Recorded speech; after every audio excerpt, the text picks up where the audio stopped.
Appeal చేసుకునే హక్కు ఉంది. వాళ్ళు దానికి సంబంధించి కూడా వాదించుకోవడానికి టైం ఉంది. కాబట్టి ఏంటి అసలు మీ పాయింట్ ఆఫ్ వ్యూ ఏంటి? మీకు మా సోదరులకందరికి ప్రేక్షకులు నమస్కారం అండి. ఇంతగారు ప్రభుత్వం అంటే రాజ్యాంగానికి లోబడి ప్రజాపాలన కొనసాగించాలి. కోర్టులు అందులో ఒక భాగం, ముఖ్యమైన భాగం court. No one is above the law. చట్టాలకు అతీతులు ఎవ్వరం కాము. ఇది మనం రాజ్యాంగం ఉన్నటువంటి ఒక వాస్తవం. సో దీన్ని ప్రభుత్వాలు అమలు చేయకుంటే, ప్రభుత్వాలు గౌరవించుకుంటే ఇంకెవరు కామన్ మ్యాన్ ఎలా గౌరవిస్తాడు? కామన్ మ్యాన్ తప్పులు చేస్తే అడిగే హక్కు ప్రభుత్వానికి ఉంటుందా? బీయింగ్ ఆయన IAS officer or IPS officer, లేదంటే సెక్రటరీ లెవెల్లో, లేదంటే హైడ్రా కమిషనర్ల స్థాయి అధికారుల కోర్టు యొక్క ముట్టికాయలకు గురైతే కోర్టు పదే పదే తప్పుల్ని ఎత్తి చూపి మందలిస్తా ఉంటే సారీ చెప్పే అడ్మిట్ చేస్తున్నప్పటికీ కూడాను ఇంకా ప్రభుత్వం ఆ స్టాండ్, సరే మీరు చెప్పినారు మేము గౌరవిస్తాం, మేము రీప్లేస్ పర్సన్ ఇంకా ఇటువంటి ఒక పొరపాటు కమిట్ కాకుండా తప్పులు చేయకుండా మేము వ్యవహరిస్తామని చెప్పి ఒప్పుకోవాలి. కానీ మేము అప్పీల్ పోతాం, మాకు సర్వ హక్కులు ఉన్నాయి, లేదా ఎవరినైనా నియమించుకునే అధికారం ఉండదు కాబట్టి నేను అక్కడ కంటిన్యూ చేస్తాను, లేకపోతే ఎక్కడ పెట్టాలో నా ఇష్టం, ఎవరు చెప్పజాలరు, నన్ను డిక్టేట్ చేయలేజాలరు అనే ఒక అహంకారం ధోరణితో ప్రభుత్వం మాట్లాడాలి. హైడ్రా గురించి ఎవరం ఇక్కడ వ్యతిరేకం కాదు. హైడ్రా మంచి ఉద్దేశంతోనే పెట్టినట్టయితే ఆ ఉద్దేశాన్ని అమలు చేయండి. ప్రభుత్వ యొక్క ఆస్తులను రక్షించండి. ఈ యొక్క నాళాల ద్వారా లేదా చెరువుల ద్వారా మొత్తంగా కూడా ప్రజా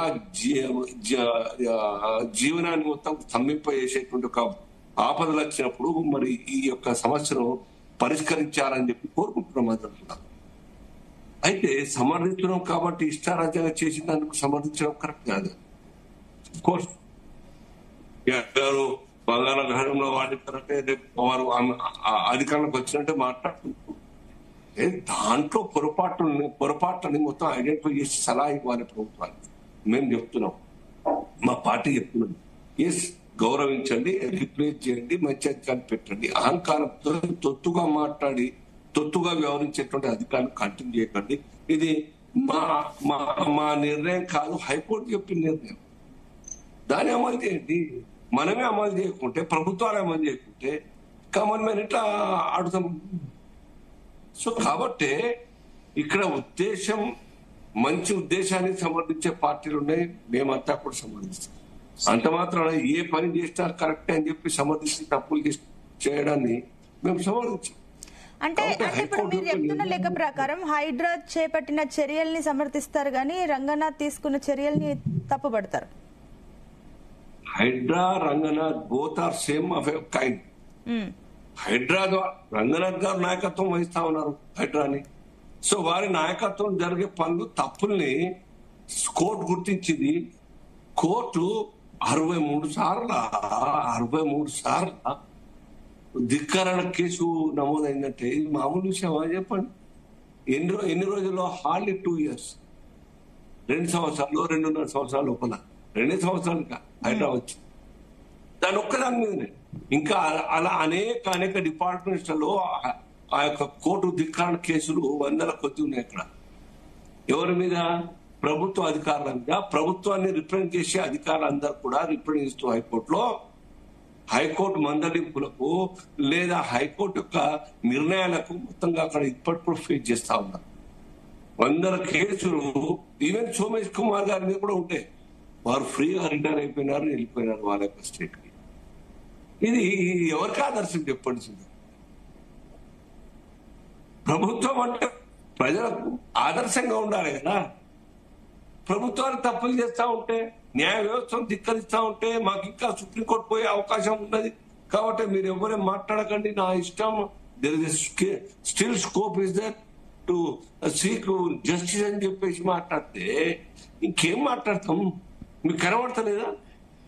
మీకు అక్కడ బఫర్ జోన్ అనే ఆ ల్యాండ్స్, ఆ ప్లాట్ ఉన్నప్పుడు మీరేం చేస్తారు? మీ ప్రభుత్వ అధికారం 5-6 డిపార్ట్మెంట్స్ ఉంటాయి కదా. కన్స్ట్రక్షన్ కోసం ఎలా పర్మిషన్ ఇస్తారు? ఆక్యుపెన్సీ సర్టిఫికేట్ ఎట్లా ఇస్తారు? నల్ల కనెక్షన్ ఎట్లా ఇస్తారు? కన్స్ట్రక్షన్ జిహెచ్ఎంసీ కానీ గ్రామ పంచాయతీ కానీ మున్సిపాలిటీ కానీ పర్మిషన్ ఎట్లా ఇస్తారు? ప్రభుత్వ ఆస్తులు కానీ మీరు చెప్పేది మీరే గుర్తించినారా? అని మీరు ఒక్క ఆఫీసర్ సస్పెండ్ చేయరు, ఒక ఆఫీసర్ దగ్గర రికవరీ ఆఫ్ అమౌంట్ ఉంటుంది, లేదా బాధితులను విక్టిమ్స్ కి న్యాయం కోసం వాళ్ళ యొక్క ఫినాన్షియల్ సపోర్ట్ కోసం మీరు చేయరు. పైగా నిర్దాక్షిణ్యంగా నిండు చూడాలని చూడకుండా హిస్టరీ అవతల వారేస్తారు సామాన్యులు కూడా. వాళ్ళు ఏడుస్తా ఉంటే 9వ నెల గర్భిణీ మహిళలు కూడా బయటకు వచ్చి ఏడుస్తా ఉంటే, లేదా 8th క్లాస్ 9th క్లాస్ పిల్లలు పుస్తకాలు పాడిస్తూ ఉంటే కళ్ళ నీళ్ళు తెచ్చుకొని ఏడుస్తా ఉంటే మీకు కానీ పేదలు ఆ మానవీయ మనసులో లేదా, మీ బాడీలో లేదా, మైండ్లో లేదా? మీరు రివ్యూ చేసినా ఇప్పటిదాకా ఎన్ని పొరపాట్లు అవుతా ఉన్నాయి? రంగనాథ్ గారు మీరు చేసే కొన్ని మంచిగా అయినా కానీ తప్పులు కూడా మీరు అవకాశం ఇస్తా ఉన్నారు. That should not happen. ఈ రకంగా చేయాలి, ఈ రకంగా ప్రభుత్వం అసలు గుర్తించి పెట్టి ఈ రకంగా నోటీస్ అంటే లేదా? సండే సాటర్డేలు వాడుకుంటూ ఫ్రైడే నాడు నోటీస్ ఇచ్చినట్టు యాంటీడేట్ సర్వ్ చేస్తారు. దాని తర్వాత ఏమేమి చేస్తా ఉన్నారు? అధికారం ద్వారా పోలీసుల అండ, దాంతోనే మీరు చేసేది, దాంతోనే చేస్తారు కదా. పోలీసులు లేకుంటే ప్రజా విప్లవం రాదా? మేమే తిరగబడరా? చెప్పండి. కాబట్టి తప్పు ఒప్పుకోండి, ఆ తప్పును సవరించడానికి మీరు ముందుకు రండి. కానీ అహంకారం నేను తీసుకుని వెనకాలకు వస్తే నా పరువేముంటది? కోటేశ్వరరావు గారు చెప్పినట్టు దాని యొక్క ఇంపాక్ట్ మున్సిపల్ రాబోయే 3 కార్పొరేషన్ ఎలక్షన్ మీద పడుతుంది అని ఈగో పోతే ఎట్లా? మీరు న్యాయంగా నిజాయితీగా ఒప్పుకుంటే మీకే పేరు వస్తుంది. ఇవాళ ఉంటారు, రిటైర్ అయిన తర్వాత రంగనాథ్ గారు ఇంట్లో ఉంటారండి. కానీ పార్టీ ప్రభుత్వం మాయని మచ్చగా మిగిలిపోతుంది. రంగనాథ్ ఏముంటుంది? ఎవరు అడుగుతారు దాని తర్వాత? ఇంకో 5-6 ఏళ్ళు ఉండొచ్చు ఆయన యొక్క రిటైర్మెంట్. దాని తర్వాత ఎవరుంటారు? మీ నాయకత్వంలో ప్రభుత్వం నడుస్తున్నప్పుడు ప్రభుత్వానికి మచ్చ వచ్చి పార్టీకే మొత్తంగా కూడా నష్టం వచ్చేటువంటి పరిస్థితి మీరు కొని తెచ్చుకుంటే ఎవరు క్షమించారు? మీ పార్టీలో కూడా మాట్లాడుతారు. నిన్న మొన్న నాతో డిబేట్ లో అడ్మిట్ చేసినారు కొందరు నాయకులు, పేరు తీసుకోవద్దు. పొరపాట్లు జరిగినాయి, మేము ఒప్పుకుంటున్నాం. రంగనాథ్ గారు అహంకారంతో వ్యవహరించినారని చెప్పి ఒప్పుకున్నారు. కాంగ్రెస్ నాయకుడు స్పోక్స్ పర్సన్ ఆన్ రికార్డ్ మీరు ఇంతకుముందు చర్చ ఇచ్చినారు. సకలం చేరు ఉన్నది, అది ఆఫీసర్స్ ఏమో బఫర్ జోన్ లో ఉన్నదని మీ రికార్డు ఉన్నది హైకోర్టులో. రెండోది government that is beyond buffer zone అని చెప్పి రికార్డు ఇచ్చినారు సర్వే చేసి. ఇది ఎట్లా కాంట్రాడిక్టరీ స్టేట్మెంట్? సర్వే రిపోర్ట్ సకలం చెరువు ఫాతిమా బిల్డింగ్స్ అన్ని కూడాను అవుట్ ఆఫ్ బఫర్ జోన్. వీలైతే ఎఫ్టీఎల్లోనూ అని చెప్పినారు. ల్యాండ్ అంతా కూడా అధికారులు, రెవెన్యూ అధికారులు, సర్వేయర్ ఏమో ప్రభుత్వం తరఫున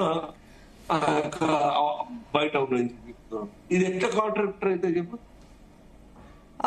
రెండవది ముఖ్యమంత్రి తమ్ముడు, బ్రదర్, అన్న, ఇట్లా అనేక విషయాలు బాగా ఉన్నోళ్ళకేమో ఒక రకంగా, గరీబులకు, దమ్ము లేని వాళ్ళకు, దమ్మున్న ప్రభుత్వం మీద తిరుగుబాటు చేస్తే బాగుందని చెప్పి ఊరుకునే వాళ్ళకు ఇంకో రకంగా ఈ అధికారులు పనిచేస్తుంది.